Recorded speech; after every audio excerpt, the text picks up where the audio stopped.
So I've actually been a practicing designer for about 45 years. And so I've spoken in a lot of places and done a lot of conferences, etc. And I find that you are pretty much within 10 years always the same age. And that I keep getting older and the audiences keep getting younger. And that's fine because you're looking at me from a distance and that makes me very happy. But I found over the period of time of working and through the breadth of technology that exists on our planet that there are things that are always true and that have been true for 45 years. And that they have nothing to do with technology and they have everything to do with making things and people. And I thought I'd give you my 10 life lessons from the field. These are things that if you haven't already thought about them or done them, you may go back and think about them, and that they're things that stay with you your whole life, your own version of them, not my version of them, but your own. So starting from number 1, fall in love with something that was designed. Know what it was, remember it, remember the first time you saw it, remember how you felt when you saw it, remember why you felt that way. And they'll all be different, but you'll return to that always, because when you're thinking about why you're doing something, that will come back and haunt you. For me, it was 3 things. It was these 3 Beatles covers. The Revolver cover I saw when I was in high school, and I thought it was the most involving and fantastic thing before I'd even begun to take drugs. And you know, I am of that age. And it stayed with me forever. And the artist was Klaus Voormann.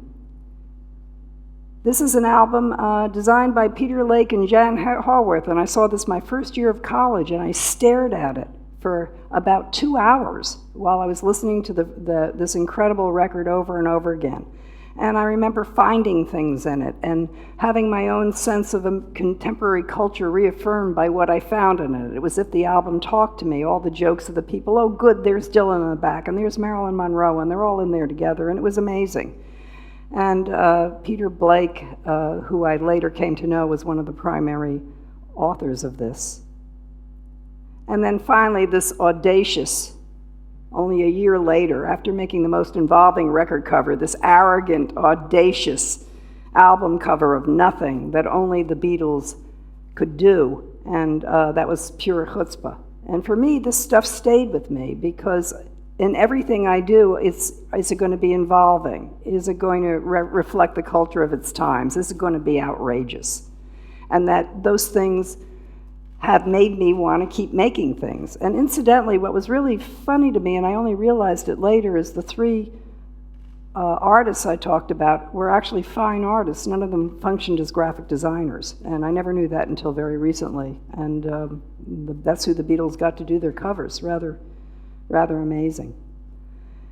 Lesson number 2 is about heroes and mentors, people that said stuff to you that stayed with you and that you draw from, and you draw from those people at very specific moments when you feel like you've lost it.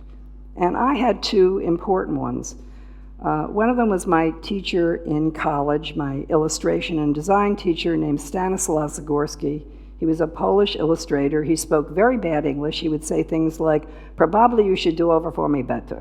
And, you know, I would feel terrible, and I had to please Mr. Zagorski because his English was so bad. And he had been a record cover designer, and he did the Cream Wheels of Fire cover when I was a junior in college, and that was just the coolest damn thing on the planet. He persuaded me to move to New York. He told me that graphic design was a field that really anybody could go into if they really wanted to do it. And it's absolutely true. It's not like being a movie star. So that if you want to do this thing, you can. And I moved to New York because of him, but the most important thing he did for me when I was frustrated with lining up Helvetica on a grid is he said, "Illustrate with type." And in those 3 words, he gave me the rest of my career, and I think about it every day. My second hero and mentor is my husband, Seymour Quast, who was the founder of a studio in the 60s called Pushpin. And he was partners with a designer named Milton Glaser, and they made work that looked like this. And I met him when I was 21 with my portfolio. I married him, I divorced him, and I remarried him. We've been in every possible relationship, none of them work. But we've stayed together all these years because we're united by our passion for making things, and he's a man who makes things all the time. His work is biting, funny, political. He does it because that's what he does, and that seeing that has been continually inspiring. And I don't know if I would have worked the way I did all these years without being in that relationship. Lesson number 3, and this is really important early on and later, which is push back against something. Find the thing that's contemporary that you hate and overthrow it. Be a rebel, question it, don't follow the norm just because people are doing it. And for me, when I entered the design field, the thing I hated more than anything was the typeface Helvetica. I hated it because I thought anybody could use it. I hated it because I thought it felt like cleaning up my room. But mostly I hated it because in the 60s it was the language of corporate design, and I blamed corporations in America and American power for the Vietnam War, which I was protesting. So voting for, using Helvetica is like endorsing the Vietnam War. I just conflated those things, and that's the way it was. Actually, it's a completely beautiful typeface. I can't, I feel like a fool standing here and saying that, but because of it, I began drawing typography and looking for dated typefaces and things that were discarded. This is long before the computer and before typography was drawn and so readily available. You made these things by hand. And these were all record covers I did in the 70s where I found things, like this was a Buckingham pipe tobacco can where I copied the typography for what's now a classic jazz album, Saturday Night in San Francisco. Or I used the influence of sort of Asian woodcuts, and the back cover was actually very radical for its time because most covers had images on them and the whole thing became typographic, a series of labels. Or I had people build things from things I drew, like this was an inlaid record cover. The piece of wood, I think, was probably about 3 feet wide, and it was carved and inlaid by a man named Nick Fasciano, who built things. And that, of course, there was no Photoshop in those days, so that the kind of craft that you had to just absolutely do something was astounding. Now, of course, it's unexceptional because you figure you could do it in Photoshop. This was another piece of inlaid stained glass that was also built by Nick Fasciano from a tissue I drew, and Leonard Bernstein purchased it and owned it, and now it's in the family estate, which I love. I love that these things live on. And, I worked with a lot of period typography, or not period typography, but I crafted these things, and they stayed with me, and really what happened, and remember, I'm a designer in my 20s at the point I'm doing this, is that it gave me a vocabulary I could use for the rest of my career. I really knew how to work with type just from not liking Helvetica. Now, this is very important, and this is really about growth. You have to defy the career staircase. I'm going to give you the basic sort of structure of it, and you can determine if it's going to apply to you or not, but the trick is not to fall prey to it. When you start out in your 20s, you don't know very much because you're really right out of school and you're learning stuff. So that if you think of a career like a staircase, at the beginning, the steps are very shallow and the risers are very steep. And that's because you make big leaps, because when you don't know anything, you make a lot of mistakes, you learn from your mistakes, and you move on and you become professional. That's how that happens. And you're kind of either a peon or a wunderkind, depending upon the sort of position you have. You may think it might be terrific to be a wunderkind, but wunderkinds burn out. You're better off as a peon, trust me. In your 30s, you're already becoming a pro. So you'll find that the steps get wider and the risers get a little more shallow, because you're on a level, you've hit a level, and you're starting to move along until you find the next thing that buoys you up to some significant growth. And by your 40s, you're an aging pro. Happens very fast in this profession. Very scary, because you find that you can be replaced by somebody who's in their early 30s very easily. Software developments, they learn it younger, all that stuff's scary. So you'll find that the step got very wide, and the riser got very shallow, and then you pop up into your 50s, and the only difference is you got power. And the reason you have power in your 50s has nothing to do with what you've learned. It actually has to do with the fact that all your clients are in their 50s, because your clients are pretty much the same age as you are as you grow up. So they're in positions of power, therefore you're in positions of power, and it's a great place to be. Your 50s are great, growth not so great. You just try not to make mistakes. You know, sort of by your 60s, you're sort of screwed. You know, things are getting a little rough. If you're lucky, you pass for 55 for about the next 10 years, and nobody really knows. And then, things go a little haywire. You really don't know what's going to happen. I mean, it's sort of like...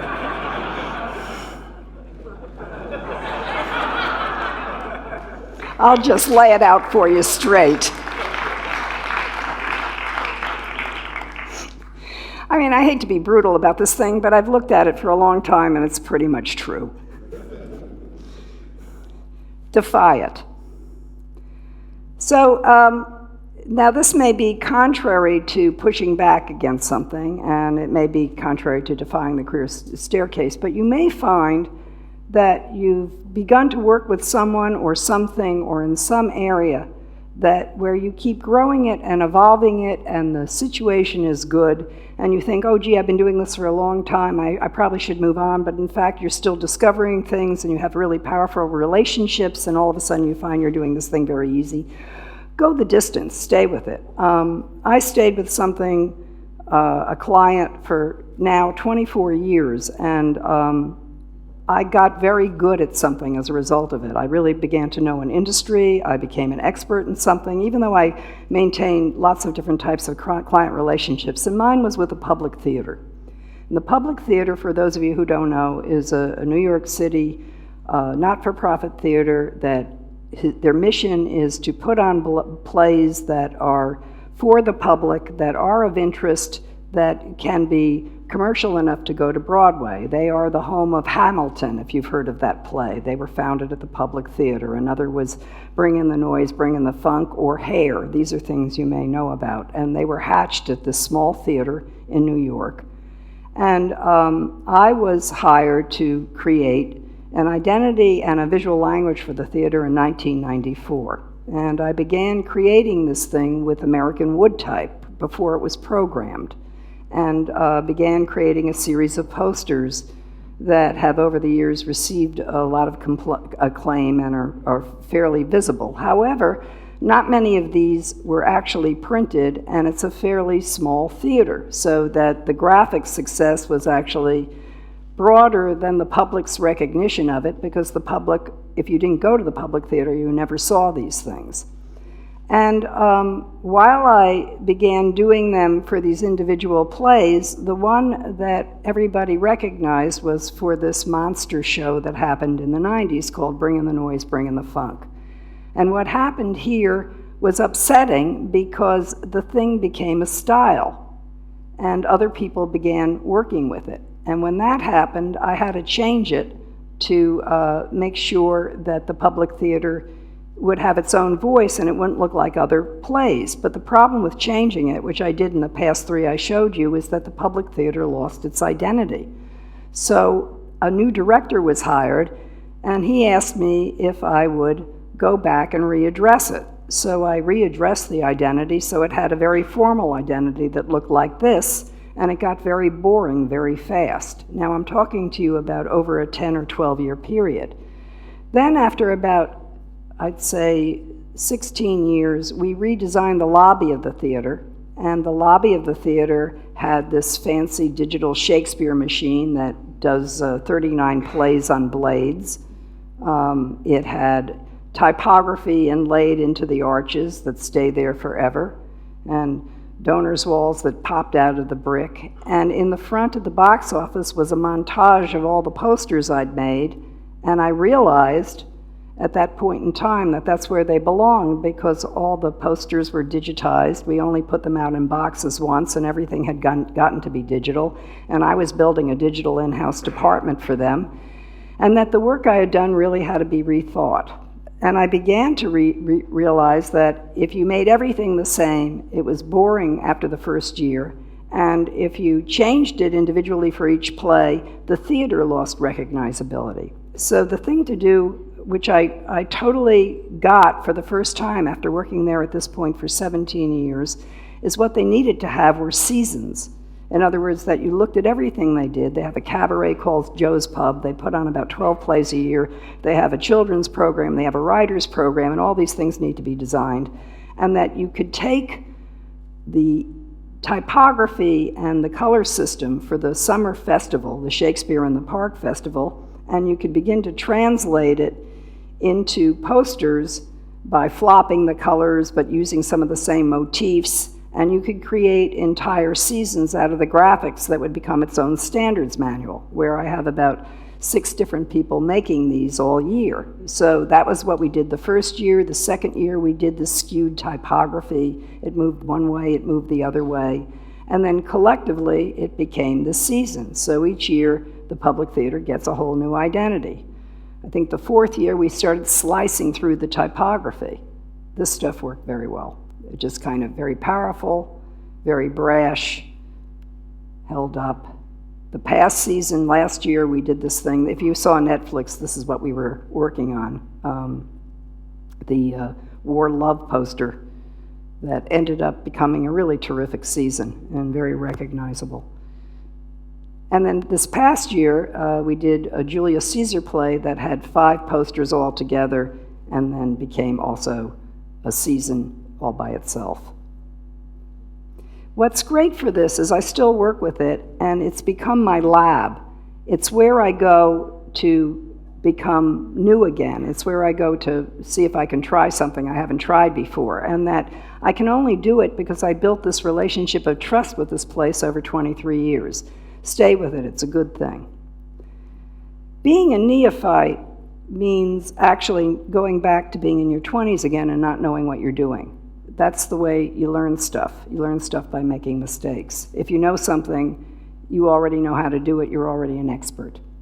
So the way I actually began to broaden my career was in the late 90s, in the year 2000. What had happened was that computers were prevalent, websites were everywhere, everyone was becoming a digital designer, and I was in my early 50s, and it felt very late for me to be very good at this thing. And I didn't feel comfortable with it, but I wanted to find another way to work. Now, my life with technology has been really sort of a strange one, where just as the point where I'm supposed to be out of it, a new technology comes along and chases all the predictions. For example, I was told in 1994 that I was going to go out of business because I couldn't get my head around CD-ROMs. Now, I've heard this every year for the next, 15 or 20 years, and I found that these things change. That's not what I'm about. I'm about making things that are recognizable, not about making things that function necessarily digitally, though the things that I make are always used digitally, and they're very different professions, because I'm actually an image maker, not a user designer. That's not what I do. So I wanted to find something that would relate to what I do, but wasn't necessarily graphic design, or the expectation was it wouldn't be an image that would be printed or even reproduced digitally. And because of the public theater, I got asked to work on a school for actors and actresses, and it was in a building in Newark that looked like this. It was a rectory building. And it had been given to the New Jersey Performing Arts Center by Lucent Technologies, and they wanted me to do something with it, maybe cover it with banners.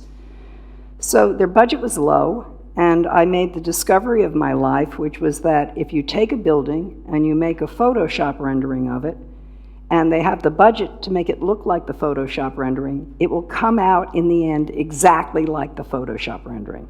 So here was my Photoshop rendering of this building that I covered with typography, and here is the building. In fact, more of my environmental design gets made looking exactly like what I've presented to the client than anything else. If it doesn't look like it, it's because it doesn't get built at all. There's no middle ground. It's not like they ask you to make something a little smaller. They just don't. Because once they've agreed to the budget and the way the things are built, that's the deal. For this building, I didn't know who was going to paint it. I hired guys who paint garages in Newark, New Jersey. And this was the best job they ever had. They got up on the ladder, they'd call me on the phone and say, hey, Paula, your type here, we didn't like the spacing and we thought we'd close it up a little. And they were right. They did a really good job with it.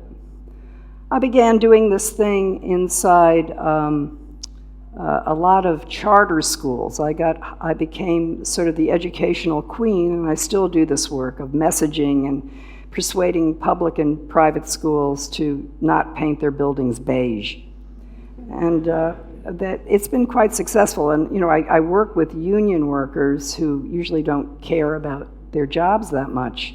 And I had two terrific painters who worked on this music room that you're looking at. And I remember one of them, when he saw the comp, he said, "Oh, lady, you're crazy."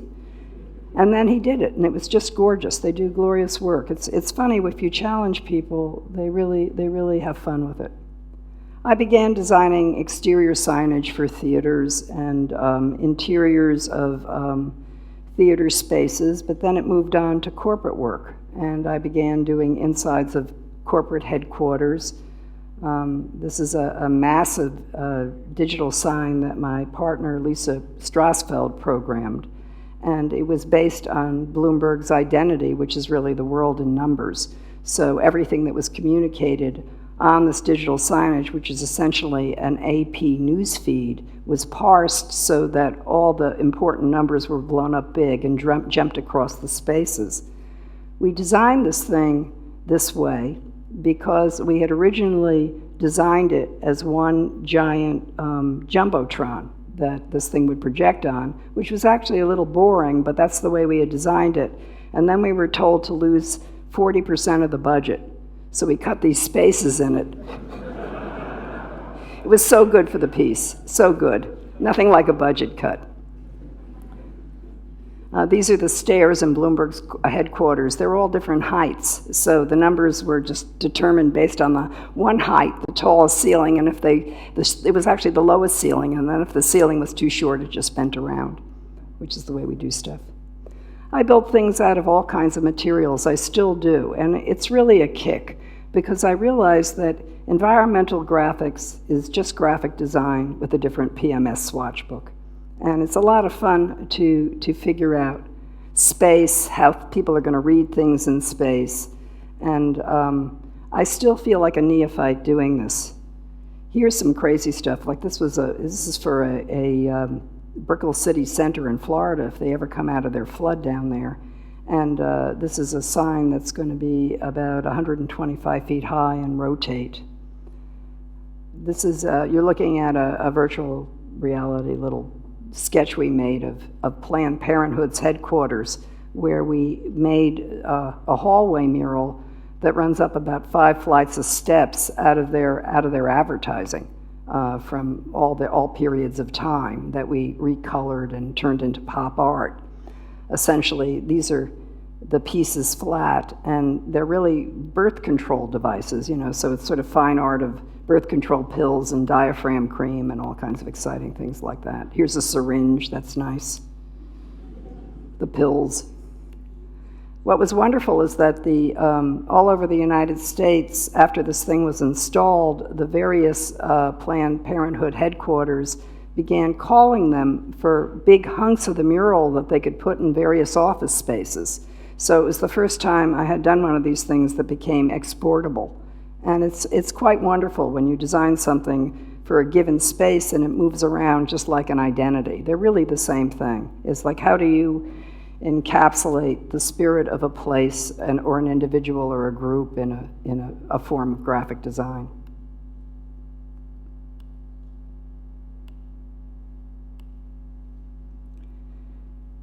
I seem to be missing something here. Oh dear. Okay, I'm going to have to talk about this without an image that seems to be missing. In 2013, New York City had this really bad hurricane called Hurricane Sandy, and it demolished the boardwalks. And I was hired. I'm a little worried about this because I see some images. Is it the next one there? They're there. Okay. I was hired to create a new sign system for the demolished area, and got this idea to do what I called sort of emotional wayfinding signs, where I took all the entrances to all the beaches in New York City, and I know you don't think there are beaches in New York City, but there are. They run along Brooklyn and Queens, and they have specific street entrances, and you walk through the street and you go onto the beach. And I did this because the communities were really devastated, and they were almost against any kind of renovation except having their wooden boardwalks built back, which was an impossibility. So we did these signs and then painted these bright colored buildings along the what was left of a little cement version of the boardwalk, and then began working on the boardwalk itself. And we created a font for the boardwalk, which we called Rockaway Wide for Rockaway Beach. And it was made out of the pixels from the letter A that you see here. What you're looking at are the boardwalk planks on the top, and the way the letter forms are made out of the planks. And here it is on the boardwalk. And the whole thing runs about a mile wide. You're looking at some drone shots. It just opened last summer for the first time. It was 2 years in the making. And the town loves it.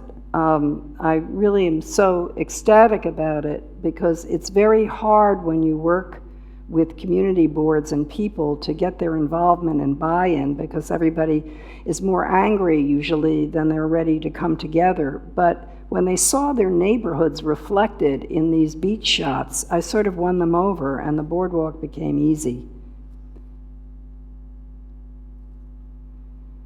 You see this, if you fly into Kennedy Airport in the morning or evening, you'll see it, because airplanes fly right over that area.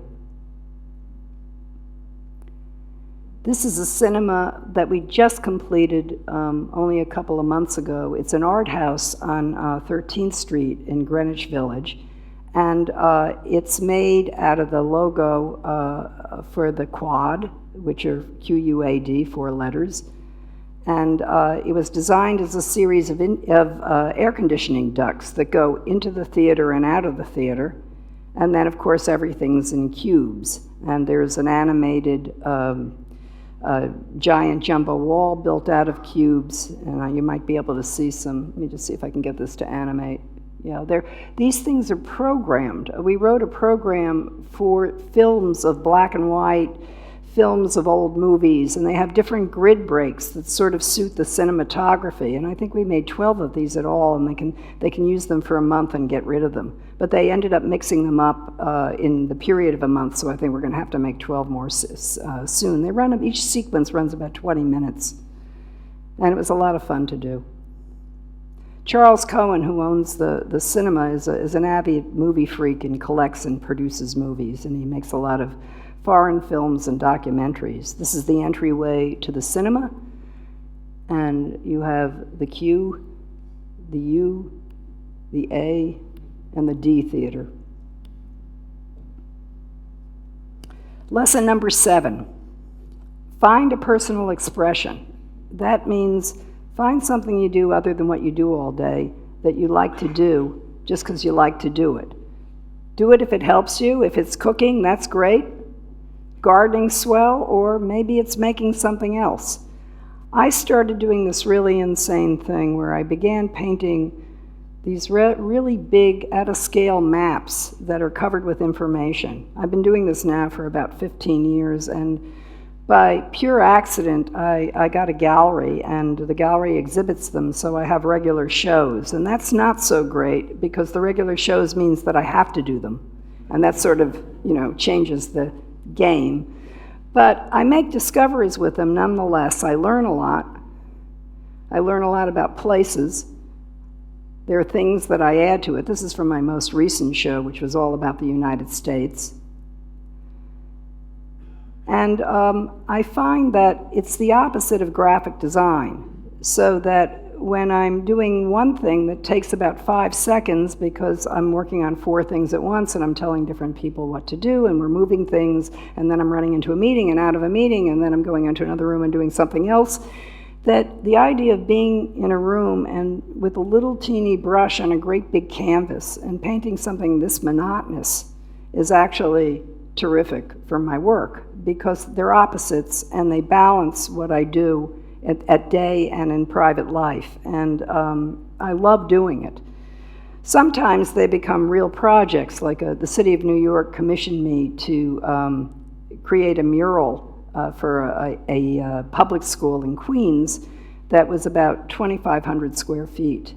And I did this mural by doing it small and hiring a sign painter to repaint it, and it's very interesting for me to look at his handwriting on this mural. But the mural covered the whole area, and there was a skylight that it went around, and when I was up for the mural with the city, which was a commission, I was against 2 other mural painters. And I won the project largely because I was an environmental graphic designer, and I proposed covering the whole space where everybody else was just making a mural in space. And that's how I won the job. I took one of my paintings and scanned it into a virtual reality program and showed them how it would move. Here's me holding up the actual painting against the thing that was repainted so you can see the scale of it. It was a lot of fun. I've done this a couple times more, and I want to keep doing them. This is one I did in Philadelphia, and instead of having a sign paper do it, I had the students do it. I essentially painted this road map, painted the rug in, and then had 152 students paint on individual pieces of paper, and they were given a section of Philadelphia that they found on Google Maps, and they used the information to create their own backgrounds and paint this thing in. It was sort of magical when you saw the space. This is my most controversial piece of advice, which is working for free is not giving something away. Working for free is getting something, because you're the one who should be determining that you're doing it. It isn't that somebody comes to you and forces you to do a free project. You determine when you do the free project, and there has to be some get at the end of it. For example, I used to do all this goofy stuff for things like AIGA functions. That's an American graphic arts organization, because it would get produced and people would see it. That's how I started painting maps. I made a series of silkscreen posters for a printer because he wanted to sell them and I wanted to make them. And I wanted to make them because I was changing the way I was working, and we sold them and we made money on them, and it really helped me grow as a designer. I contribute political comment to the New York Times and send it to them, and I think they pay me $500, but I don't care. I just do it because I want to do it, and that's essentially working for free. Sometimes I do political commentary for magazines, and I still make posters for political causes. These are all things I do for free. One thing I did for free went on for the next 15 years, but they paid me.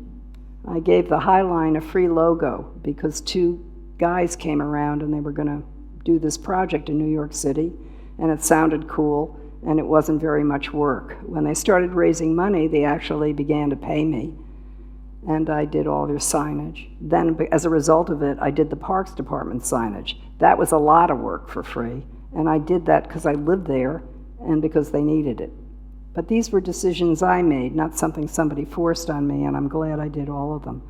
I think that what's great about the control in this is that you can change what you do as a result of making something else. But you can't expect to be a neophyte or not qualified and have somebody necessarily pay you for doing that, so that the risks you take to grow are rewarded in what you get as a result of that work.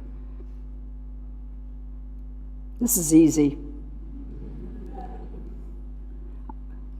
This is the art department from CBS Records.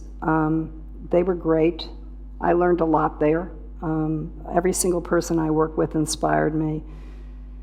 These are my partners at Pentagram in New York and in London, Austin, Texas, and San Francisco, and they're the smartest people I know. They inspire me every single day, and they help me work. They're the best.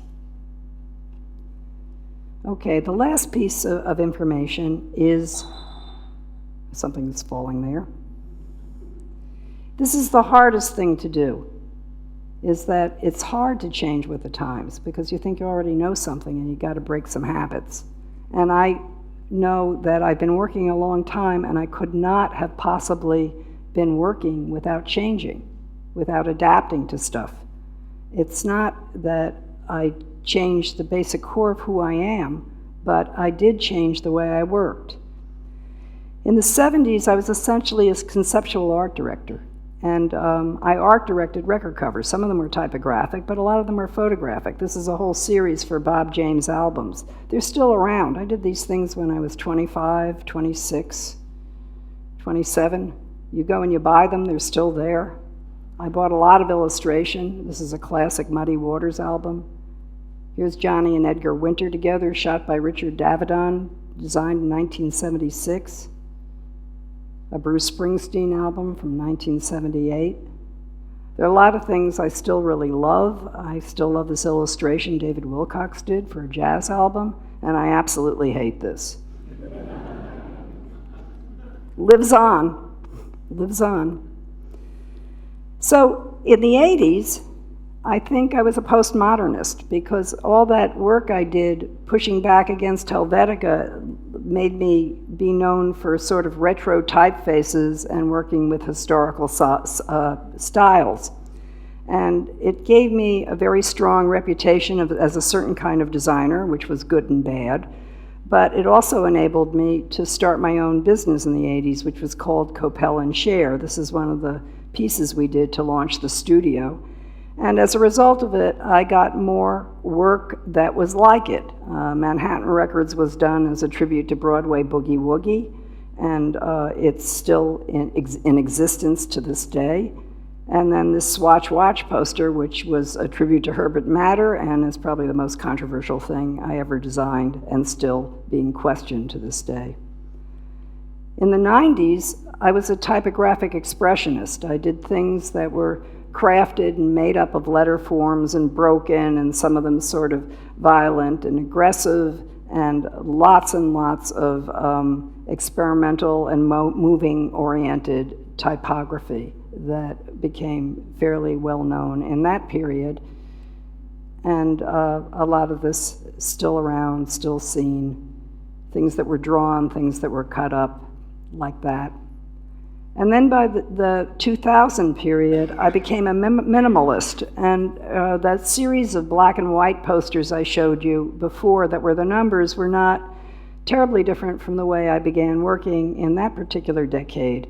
And some of that was because of 9/11 and just sort of the kind of exuberance that existed in the 90s felt not suitable for the period after, when everything suddenly got very serious and my work got very grown up.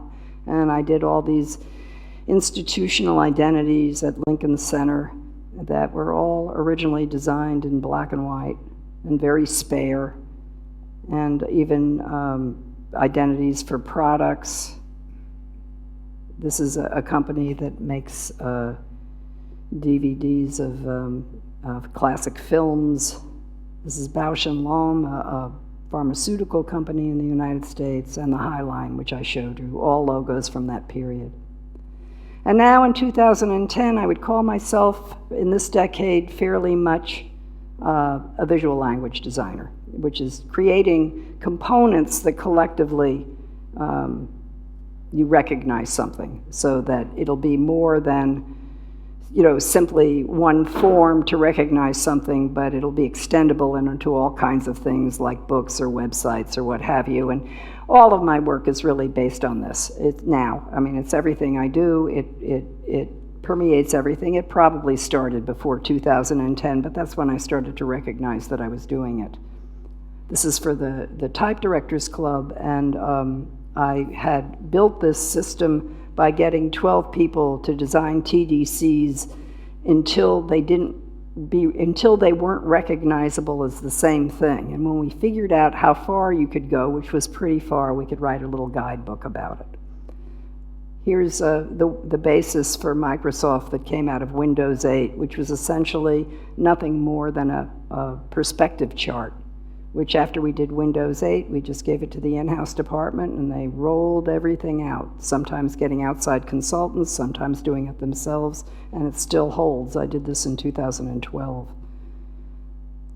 This was a redesign of Jazz, which I had originally done in the early 2000s and redesigned again in 2014. And often I go back and redo identities, and this, had everything to do with being able to make these movable alphabets that were recognizable on the street in every form of promotion. This is the Philadelphia Museum of Art. We made about 500 A's of every piece of art in their collection that we could get our hands on, that we could figure out how that was a triangle.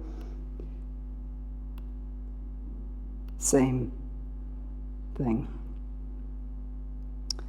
And another little language for a woman's social cause. This what's going on here? There we go.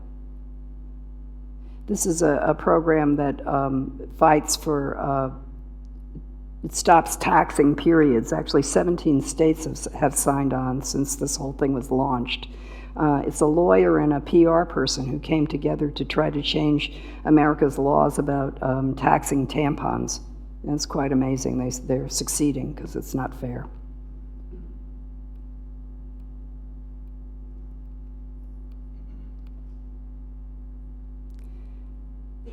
This is a typeface built out of 3 weights of a font designed by Peter Belock, which became Parsons' identity. And the identity was designed to be flexible, to be usable, to be built by the in-house art department continually. And we still consult for them, and this thing keeps growing, mostly done by the student body or the in-house art department. And it's fantastic. I love watching it grow. It's really fun. So one more thing, just as I've gotten through this whole thing, because I'm looking at the next decade and trying to figure out what that thing is. A man I know named Tony Brook has a publishing company called Unit Editions, and he publishes books that he sells online, and he does very beautiful monographs. They are quite expensive, but he approached me and asked me if he could do a book on my work, which was an odd thing because I'm not dead yet. So I kind of didn't know how to respond to it, and then I thought, well, why wouldn't I do that? He's going to do a much better book on me than I would do on myself because he's a better designer than I am. So I gave him my work. It's in this book that's 560 pages and has interviews and a history and a lot of things you've seen, a lot more. And what has been interesting for me at the point that it's come out is that I saw the book. It's thick. I looked at the work. It's mine. And I'm done with it. And I'm ready for the next thing because I have to write another lesson for you. So thank you all very much.